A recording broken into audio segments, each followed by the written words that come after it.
2026年、日本のエネルギー事情が、そして世界の勢力図が根底から狂うかもしれません。さて、皆さんは今、太陽光発電と聞いて、一体どんな光景を思い浮かべるでしょうか。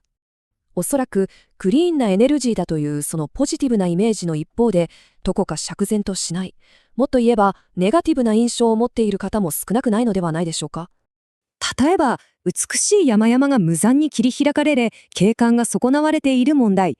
あるいは、ずらりと並んだパネルがそのほとんどが海外製でありという事実への依存。そして、役目を終えた後のパネルが一体どうなってしまうのかという廃棄物の問題。正直なところ、こうした深刻な課題が次々と浮かび上がってきますよね。しかし、もし、そうした問題をすべて解決する一枚の魔法のフィルムが、この日本で生まれ、実用化が目前に迫っているとしたら、あなたはどう思いますか？これは、これまでの常識を180度、いや、それ以上に崩す、とてつもない技術革新の話なんです。それでは、その魔法のフィルムの正体に迫っていきましょう。その名は、ペロブスカイト太陽電池。この名前をどうか覚えておいてください。少し難しい名前に聞こえるかもしれません。ですが、その本質は驚くほどシンプルです。それは、薄くて軽くて自由に曲がるということ。そう、これまで我々が知っていた太陽光パネルとは全く異なる、フィルムそのものと言っていい、次世代の太陽電池なんです。従来型との違いを見れば、その革命性がはっきりとわかります。これまでのパネルはご存知の通り、分厚くて重いシリコンの塊でした。だからこそ、設置できるのは頑丈な屋根の上や広大な平地に限られていたわけです。ところが、このペロブスカイトは、厚さがなんと従来の100分の1。フィルムのようにしなやかなので、今まででは考えられなかったビルの壁、窓ガラス、さらには緩やかな曲面にまでまるでシールのように貼り付けることができてしまうんです。そして何より驚くべきは、この画期的な技術が他でもない日本の研究者によって発明されたという事実です。キリン横浜大学の宮坂力教授が2009年に発表したこの技術は、今や世界中から注目され、ノーベル賞の有力候補とまで言われています。まさに日本初のゲームチェンジャーなんです。しかも、このフィルムの真の恐ろしさはその発電能力にあります。ペロブスカイトはさんさんと輝く太陽光だけじゃない。なんと、曇り空のわずかな光や、今皆さんが見ているであろう、この室内の照明の光からでさえ、効率的に電気を生み出すことができるんです。つまりこれは、私たちの身の回りにある、ありとあらゆる光がエネルギー源に変わるということを意味します。もはや魔法としか言いようがありません。さて、ここからが本題です。なぜ、この新しいエネルギー産業で日本が世界をリードできるのか。そこには他国から見れば不公平とさえ言えるほどの圧倒的な優位性が存在したんです。このペロブスカイト太陽電池の心臓部となる主な原料。それはヨウ素です。そう、うがい薬や消毒液に含まれているあの茶色い成分です。我々にとってあまりに身近なこの物質が、実は次世代エネルギーの鍵を握る極めて重要な戦略物資だったんです。ここで衝撃の事実をお伝えします。実はこの日本、ヨウ素の生産量において世界第2位の国なんです。そのシェアはなんと世界の約 30%。考えてみてください。エネルギー資源のほぼ全てを海外からの輸入に依存してきたこの国が、次世代エネルギーの最も重要な原料を自国の力だけで大量に確保できる。これがどれほどの意味を持つか。これは日本の国際社会における役割そのものを変えてしまうほどのとてつもないアドバンテージなんです。その膨大な資源は千葉県の地下深くに眠る寒水と呼ばれる太古の海水に眠っています。資源小国、そう言われ続けてきた日本の足元に、実はエネルギーのダイヤモンドが眠っていた。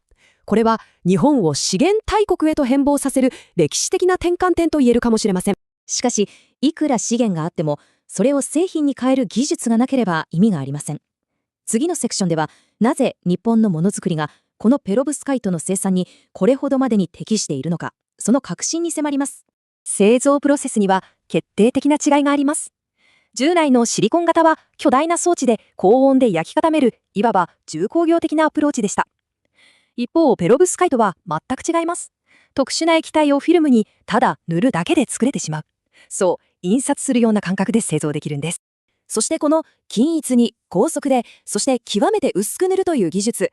これこそがかつて日本が世界を席巻した落ちの下ともいえる分野なんです。写真のフィルム、液晶パネル、精密な印刷技術。これらで培われた日本の職人技ともいえるノウハウが、そのまま次世代エネルギーの製造に生かされる。これは運命としか言いようがありません。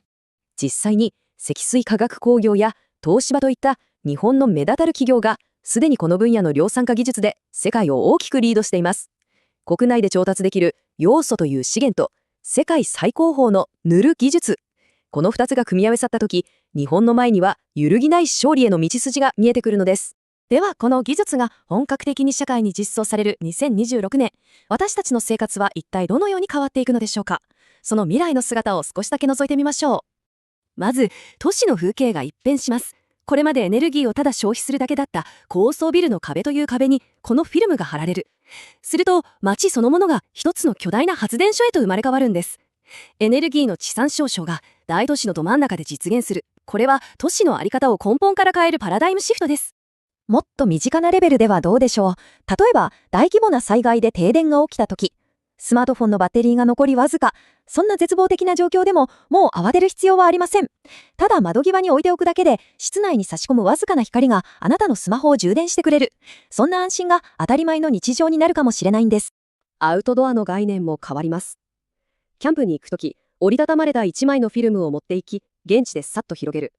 それだけで、そこがあなた専用のパワーステーションになる。自然を破壊することなく、自然の中でクリーンな電気を自由に、そして静かに使う。そんな未来がすぐそこまで来ています。これはまさに、オールジャパンで挑む壮大な逆襲の物語なんです。日本人が発明し、日本の大地に眠る資源を使い、そして日本の職人たちが持つものづくりの魂で世界に送り出す。これまで何度も技術で勝ち、事業で負けると揶揄されてきたこの国が、今その全てをかけて世界のエネルギー地図を塗り替えようとしているのです。環境問題の解決を何かを我慢したり犠牲にしたりするのではなく、日本が持つ知恵と資源でよりスマートに解決していく。2026年はその歴史的な転換の始まりの年になるのかもしれません。皆さんはこの技術がもたらす未来に何を期待しますか？もし今回の解説が参考になりましたら、いいねで教えてもらえると嬉しいです。質問やご感想、他にもこんなテーマを解説してほしいなど、お気軽にコメントくださいね。